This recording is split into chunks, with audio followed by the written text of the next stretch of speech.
Bom dia, turma do quarto ano, tudo bem com vocês?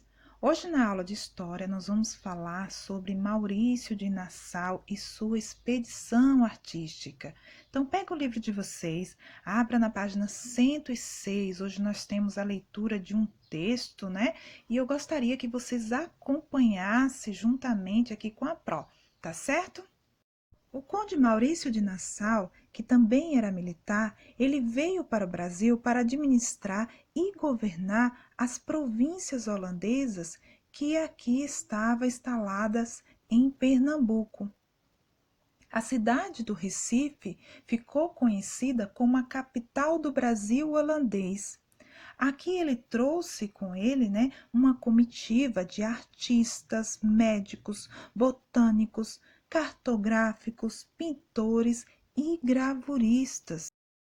Aqui vocês podem visualizar as imagens de Albert Ecoute e Franz Post, que foram dois artistas que produziram as mais importantes obras de artes do Brasil. Eles retratavam as moradias, paisagens, fauna e flora e o cotidiano na colônia.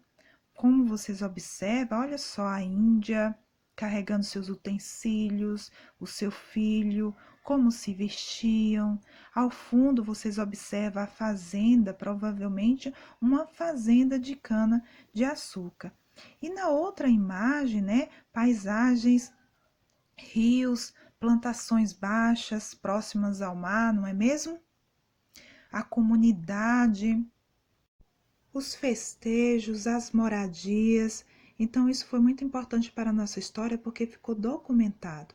Hoje a gente pode observar essas imagens e ver como eles viviam, há 400 anos atrás.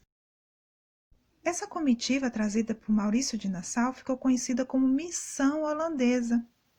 Maurício de Nassau também foi considerado um governante inteligente, porque ele investiu tanto na cultura, como também ele deu oportunidade ao povo de enriquecer e trouxe com ele, por meio da arte, da ciência, da literatura, conhecimento ao povo. Enquanto Maurício de Nassau esteve aqui no Brasil, outras religiões também eram permitidas, tanto a católica, que era a religião dos portugueses, quanto a dos judeus que foram perseguidos na Europa e vieram para Pernambuco, também os africanos que tinham sua religião. Então, todos eles podiam celebrar seu culto sem nenhum preconceito, sem nenhuma discriminação. E ainda nos dias atuais, podemos perceber que a diversidade religiosa no Brasil é muito grande. Nós tivemos influência europeia, asiática, africana, então é uma diversidade muito grande de religiões. Então, a gente deve respeitar o próximo, sua cultura, suas escolhas, para que possamos viver em harmonia. Mesmo que você não concorde, você precisa ser sensato, não é mesmo? E respeitar a religião dos outros. E continuando, nós vamos falar do jeitinho holandês. Eu acredito que vocês já ouviram falar do jeitinho do brasileiro, né? Que brasileiro dá jeitinho para tudo. Mas jeitinho holandês, hein? Será como é o jeitinho holandês? Será que eles dão jeito em tudo mesmo, igual brasileiro? Ou será que a gente herdou esse jeitinho brasileiro dos holandeses? Então, nós vamos ver na história, na página 107, Olha só a ideia de Maurício de Nassau.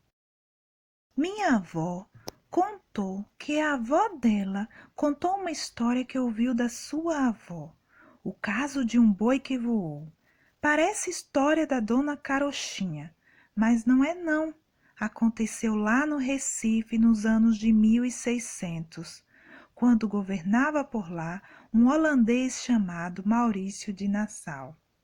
Esse senhor resolveu construir uma ponte na cidade, mas não se planejou bem o dinheiro e acabou com a ponte ainda na metade. Ninguém acreditava que a ponte iria ficar pronta e foram logo dizendo: é mais fácil um boi a voar que essa ponte sair.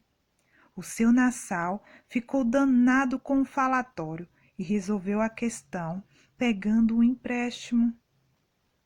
E não foi que aconteceu que a ponte saiu? Mas ainda havia um problema. Como iria pagar o dinheiro? Até que o holandês arrumou uma estratagema bem inteligente. Fez uma festa de inauguração da ponte e cobrou ingresso dizendo que o povo veria um boi voar.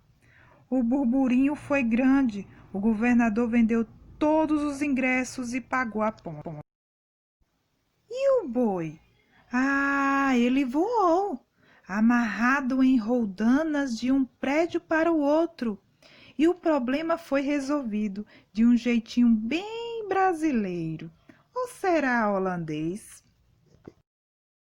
Então vimos aí que Nassau usou a sabedoria, não é mesmo? Para pagar o empréstimo. Mesmo que o falatório falasse tão mal dessa ponte, não é? Essa ponte nunca ficava pronta, ele usou o falatório a seu favor. Então ele era mesmo um homem muito inteligente, não é mesmo? E olha a ponte de Nassau aí. Até hoje ela ainda está na cidade do Recife, interligando uma cidade à outra, não é mesmo? Já passou por várias reformas, agora é um patrimônio do Brasil. E olha só, né? Tanto tempo, 400 anos fazendo história aí na cidade do Recife.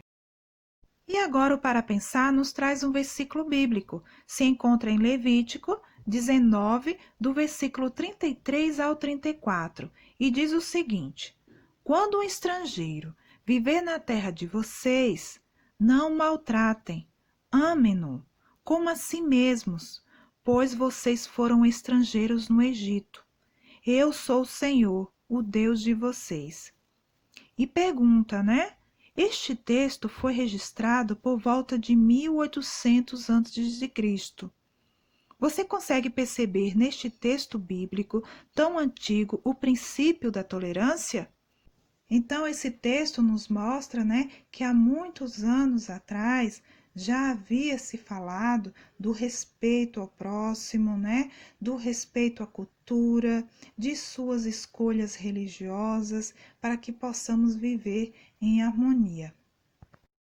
E agora, criança, vocês irão fazer a atividade. Hoje vocês irão fazer a leitura das páginas 106 a 110. Leia com atenção, responda as questões.